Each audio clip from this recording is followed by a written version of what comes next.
In this video, we'll be talking about page structure and how to create proper page structure with accessibility in mind. Here is what a visual person will see. The cover of a brochure called Session File 4.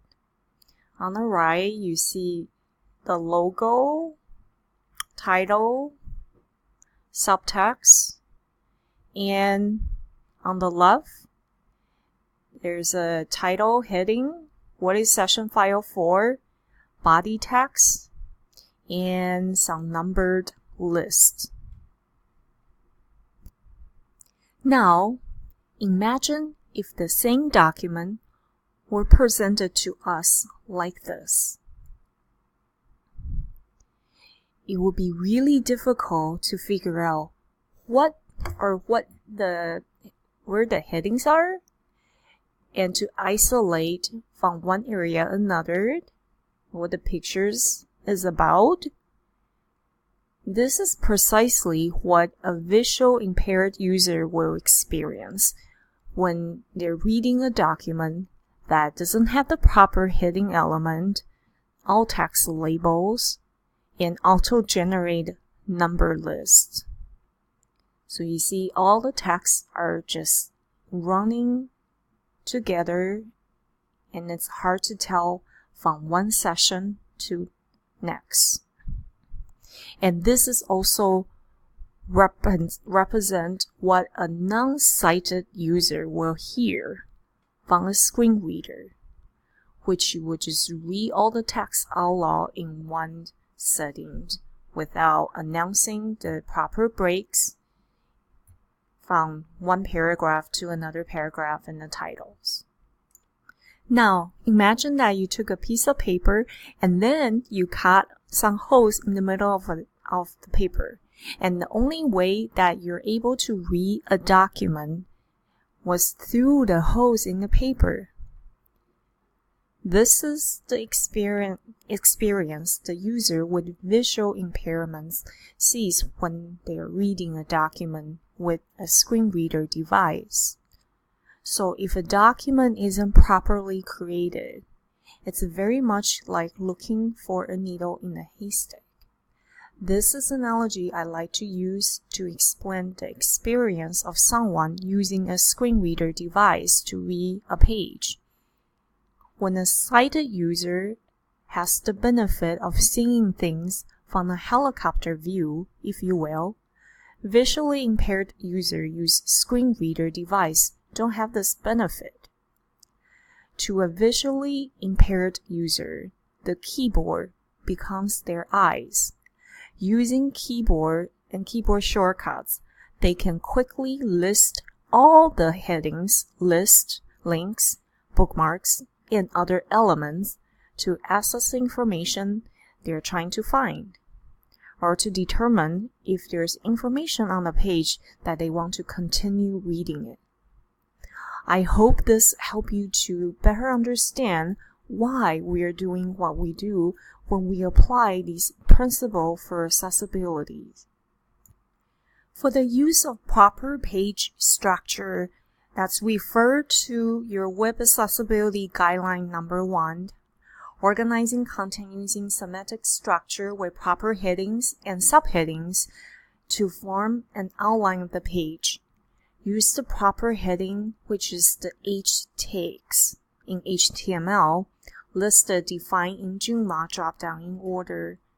Do not use headings for visual appearance, and provide descriptive heading and page titles. Now, let's dive into Joomla backend to see how it works. On this demo page, the Joomla front end, it's to demonstrate how the proper heading structure look like. So heading 2 has a bigger bold font, 3 is slightly smaller, 4 and so forth.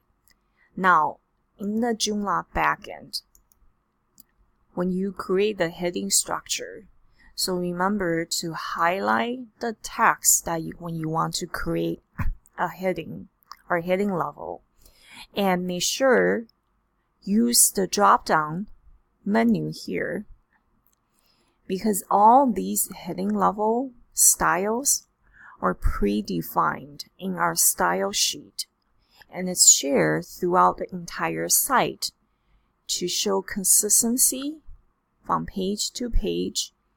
All the heading 2 are certain font size and styles 3 and 4. So when to change heading, again, you click on the drop-down menu and you select the proper heading level. And now this line of text becomes heading 3. And when you save the page and preview it, you will see the paragraph text now become heading 3, and it will be consistent. And to change back, highlight the text again to paragraph. Now you might notice that on this drop-down list, we do not have heading level 1. It starts with heading level 2.